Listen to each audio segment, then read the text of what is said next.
الله الرحمن الرحيم. السلام عليكم ورحمة الله وبركاته. اخواتي وحبايبي واصحابي اللي بينوروني ويشرفوني دايما على قناة باكورد مع احمد الافندي.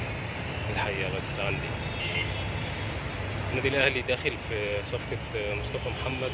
النادي الاهلي جايب مصطفى محمد. الكلام ده كله مش حقيقي يا جماعة، الكلام ده كله مش حقيقي.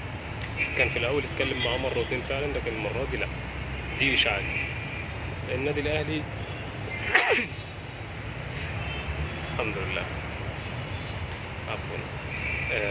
عايز اتكلم في حته النادي الاهلي ما عندوش غير مهاجم جراديشار ومحمد شريف، ان شاء الله يكونوا على قد المستوى اللي احنا بنستناه، ولكن الاهلي محتاج مهاجم ثالث في حاله رحيل او كده كده.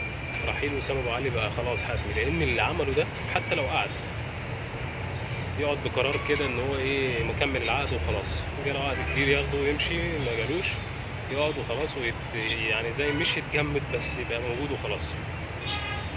لكن لسه مازال الحوار، هو اللاعب ممتنع عن التدريبات وممتنع عن كل شيء ومش عايز يكمل بسبب الفلوس وامريكا.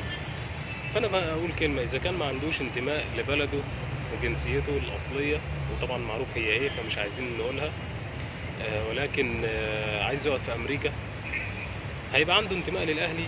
فيعني لاعب زي ده معروف ان هو شكله تربيته بتقول ان هو لعيب فلوس، واللي مبدأه فلوس لازم عليه تدوس.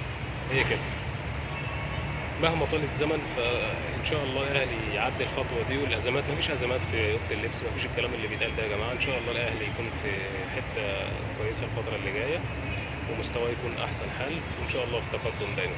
ما تنسوش تنتشروا اللايك وتصلوا على النبي عليه الصلاه والسلام. اللهم صل وسلم وزد وبارك عليك يا سيدي يا حبيبي يا رسول الله. ما تنسوش تشتركوا في القناه لو انتوا لسه مش مشتركين، وفعلوا الجرس على الكل عشان يوصلكم كل جديد. تحياتي ليكم مع احمد الافندي على قناه باكورد. الحقيقه بس عندي تحياتي ليكم، سلام.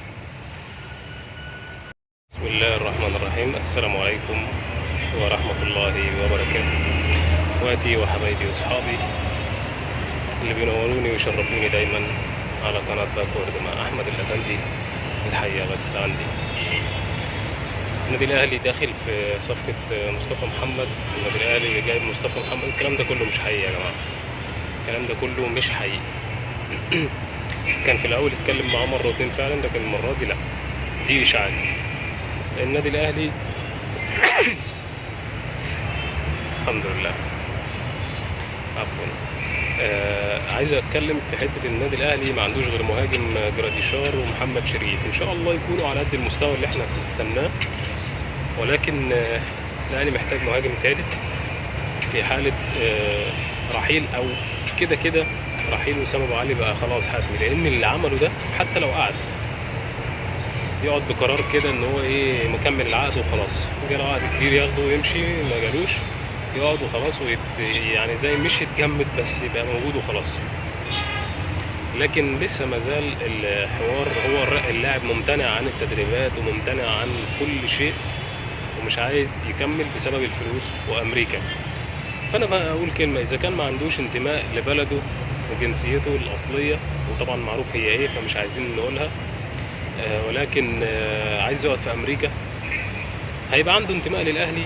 فيعني لاعب زي ده معروف ان هو شكله تربيته بتقول ان هو لعيب فلوس، واللي مبدأه فلوس لازم عليه تدوس.